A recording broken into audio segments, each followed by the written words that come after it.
Hi, Linda Richardson here with All Clear Translations, talking to Terri Morrison, author of 9 books, one that I use all the time as a resource, Kiss, Bow, or Shake Hands. Terri, thanks so much for taking time to talk to me. It's a pleasure. I really enjoyed this event. Yeah, it was wonderful. I have a question for you. So this is a short interview, so 3 questions.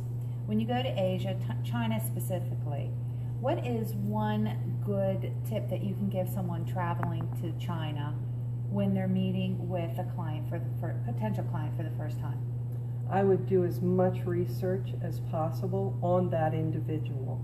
I would find out maybe not just their title and the organizational structure and so forth, but maybe some hobbies, something personal about that individual. Look them up on LinkedIn, Google them, and then when you're selecting a gift to take, perhaps it can be something from that hobby. Like today we're at this country club and it's a beautiful golf course, so I would take a golf towel from your local country club, because that's like a welcome, come and visit me, and then you can participate in a nice event with us.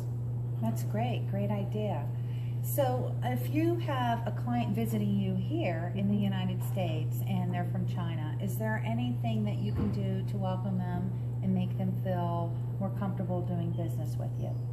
If you have anyone in the area that speaks Mandarin, perhaps at the university, a language professor or some students, or there's a language school or an individual that can meet them at the airport.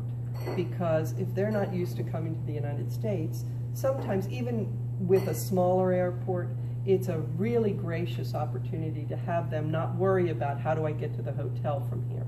So that's the way you begin the whole event. So they're hosted appropriately.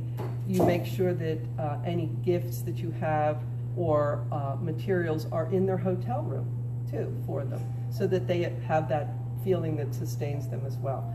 Then give them time in between events to do things that are important to them, whether it's a meal, shopping, smoking. We talked about that. Right. Many Chinese smoke and they need a break to go and do that after their event. So that's great. And then also, just want to touch on it, it's important to have the materials in their native language, right, to translate them.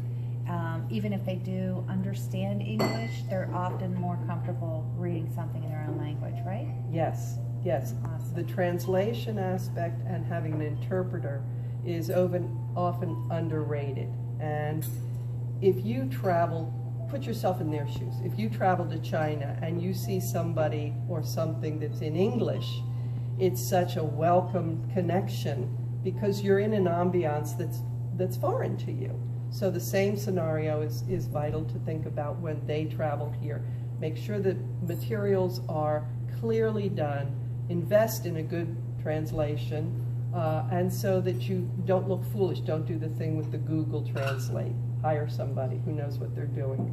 And then you go the extra distance now, then you have that long-term connection, which is what you really want.